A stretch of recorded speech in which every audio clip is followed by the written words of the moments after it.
Hi, everyone. Good to see you. My name is Sabrina Colantoni, and I'm here today to tell you why we asked our employees to play bubble shooter during their working time.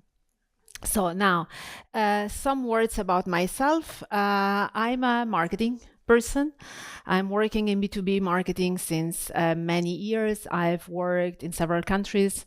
I'm Italian, by the way, working in Germany.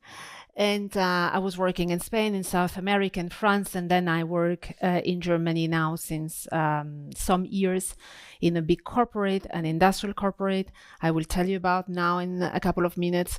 And we used a lot the marketing journey within the organization to change the culture and to change the attitude within the organization. That's a bit where the two things come together. And today I want to bring you a case, an exercise we did in the last years that maybe can be of some help.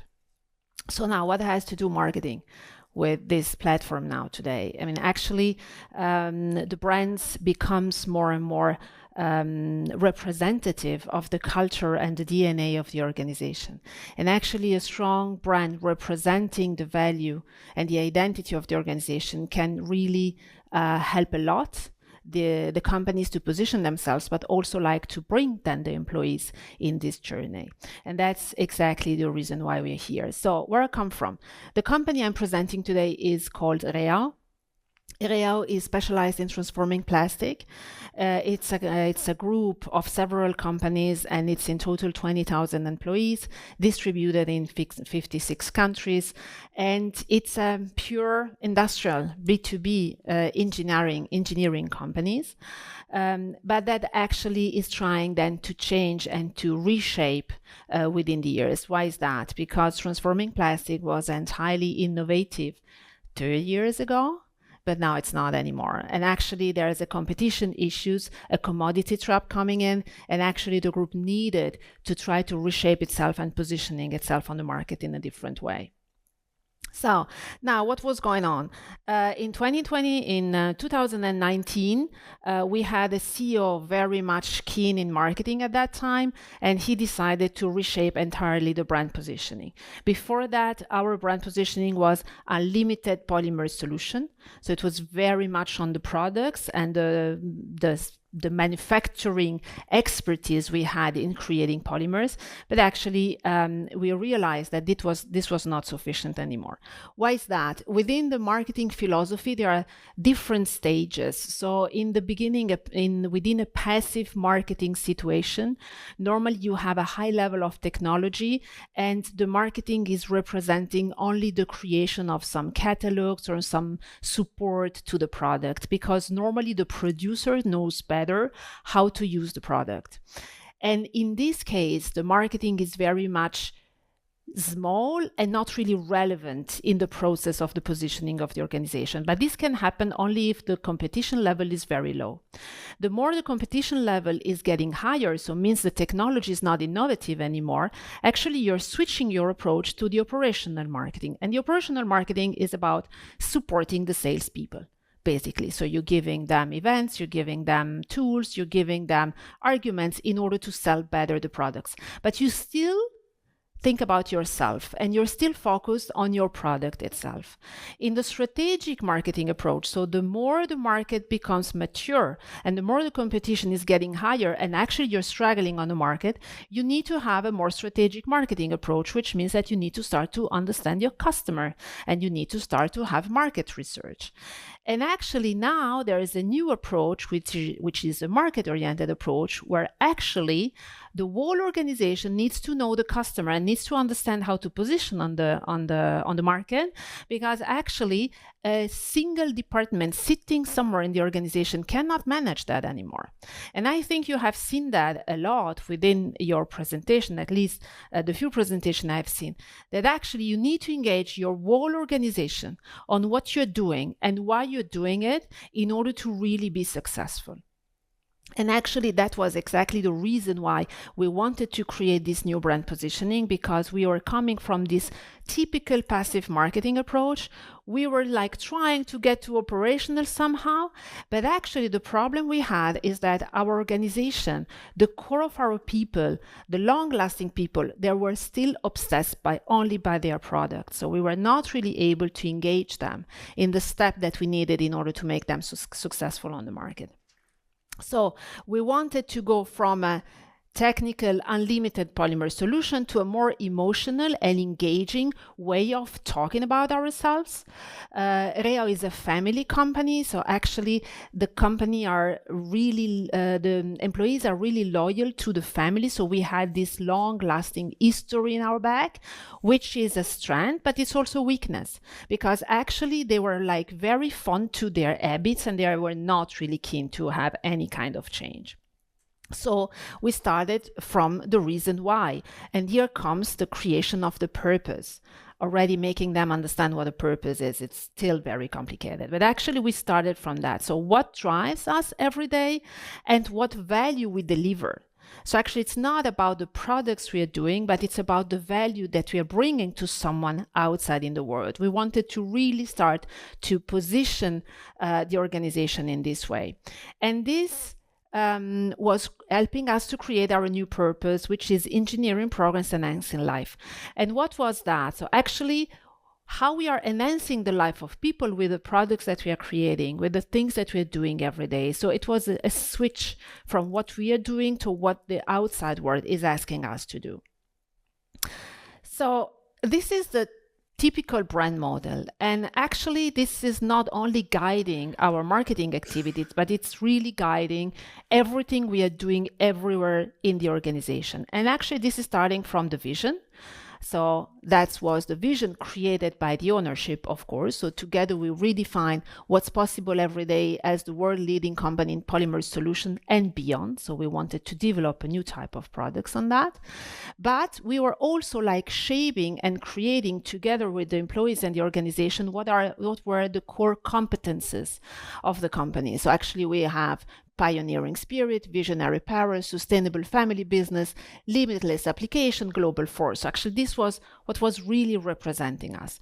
But then we had also the values. So what were the core values that were like driving us in our everyday work? So innovation, trust, and reliability. But then we had also the experience, and this is not only the brand experience, this is the experience that every employee should bring in their daily job, right? So if you have a salesperson that is not representing this framework, then actually what you're doing here is just an exercise on paper.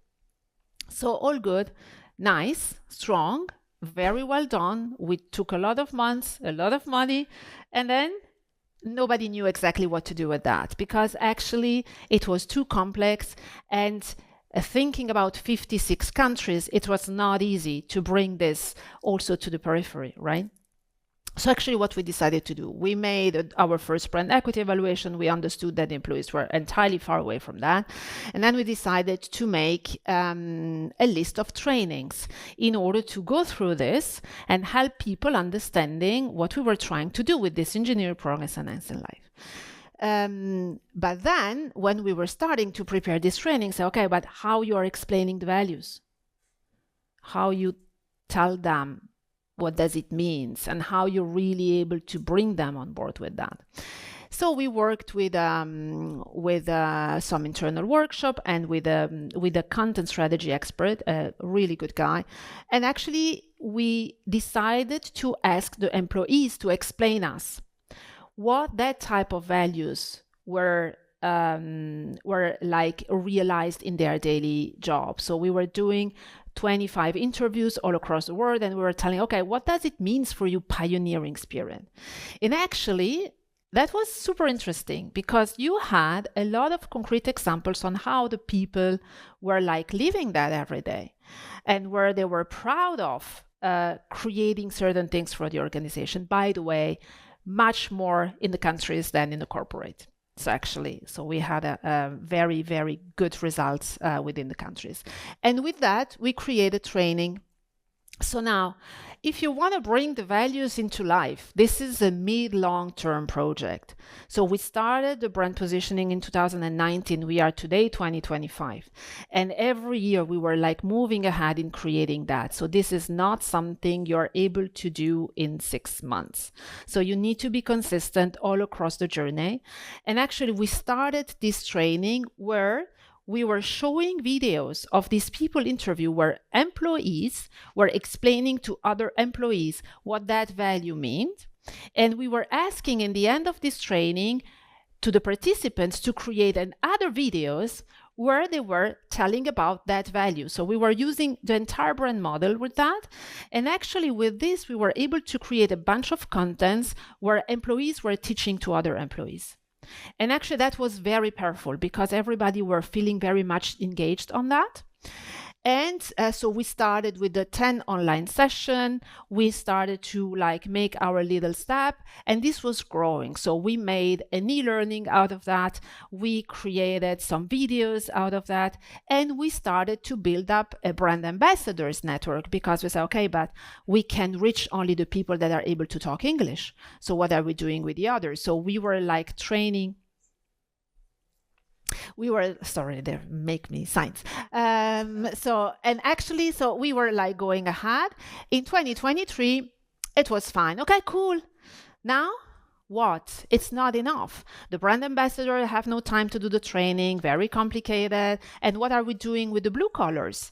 Actually, we're not really able to reach the factories. Then we decided to use the 75 years anniversary. The family came to us and said, look, I don't want to make any physical event. It was 2024, the anniversary, because we cannot really pull together so many people. So we want to do a digital platform. Let's do a digital something. And then we said, okay, what are we doing? Digital platform for what? And actually we decided, okay, so then let's use the digital platform in order to move ahead and bring this framework and these values to all employees all across the countries. Good, nice. And how are we doing this? Basically, you need to think that we are sitting in a technical organization which is still convinced that everything is connected to brand and marketing is just a catalog. So actually, like bringing this understanding that it's about culture is still a work in progress. Then we wanted to be inclusive, how to engage the blue collars, because I mean, this is always the problem. So how you are bringing digital stuff to the blue collars, and actually, yeah, digital platform, gaming platform, yeah, but how this becomes interesting, right? So you need to give a right motivation to people then to join that. So the result was that we made 6 months of meetings with other people. So also in this case, we were engaging people on that. And we were making a huge co-creation platform. So actually we started from the very beginning to go to the HR people, to go to the sales people, to go to the division, to go to the countries, to go to the factories. And talking with the head of the factories, the HR of the factories, and try to build up together. And actually, in the beginning, we were doing personas as the good marketers does, and we were convinced that everybody was against that. Everybody would have said, come on, you with the marketing and your stuff. But actually, people were enthusiastic, and they were helping us to build up together, and they were starting to give insights about how it was possible to make it interesting. And actually, we were able to create, we had some key points. It should have been accessible from any device, no weird, complicated access tools. And we wanted to have it available in all the languages in order that everybody also sitting in a factory in Thailand was able then to get into that. And that's actually the result. So we have our REHAU CD, and every month we had a topic coming out. So actually the first month in January, we had Pioneering Spirit. In February, we had Visionary Power. And actually the month was made by 15 minutes time into the platform. And actually they got a welcome, so an explanation about what's the topic of the month, a knowledge, an explanation, a game. And with this game, it was a memory, it was questions, it was every month there was a different game. With this game, people were able to collect points. And these points were like making the company establishing funds for the Ukraine families or like really from donation. And actually this was establishing a kind of competition. So they were really starting to collect points and getting into that. And actually then it was get more. So there was always a connection to other materials and other things. And then the media, the videos that were existing. So every month, and this was the language. So we were working on the language, on the explanation. So everything easy, buzzwords, easy to go, quick, not more than 15 minutes per month. The HR functions in the factories, they were including this in the training time for the blue collars. It was accessible for any device, so nobody had the problem of having company device. But we were always creating nudging, and we also made a huge communication campaign. So every month we were like printing posters, engaging the people, but especially all the stakeholders engaged in the realization of the contents, they were like proactively then promoting the topic. That's the communication plan, because that was super important. So what are the key milestones? So the contents creation. It's not only about the platform, it's really about how you're working, how you're telling the things, and how you're really getting to the core of the point. We are constantly repeating this content since 2021. All the time. So we're very consistent in what we are trying to communicate. And the digital gaming platform was not creating for the sake of having a fancy digital tool, but it was creating after we had a clear idea what we wanted to communicate to the employees. And then the effective activation, because you cannot think that you put a platform in the world and then everybody will use it for 12 months. We had 20% engagement rate in 46 countries, and 1/3 was blue collars, which was the first time that we were really able to engage them. And this is it. The reason why we want them to play bubble shooter. With my age, I'm not a real fan of gaming platform, but actually I can tell you that this could be very, very powerful. People loves it.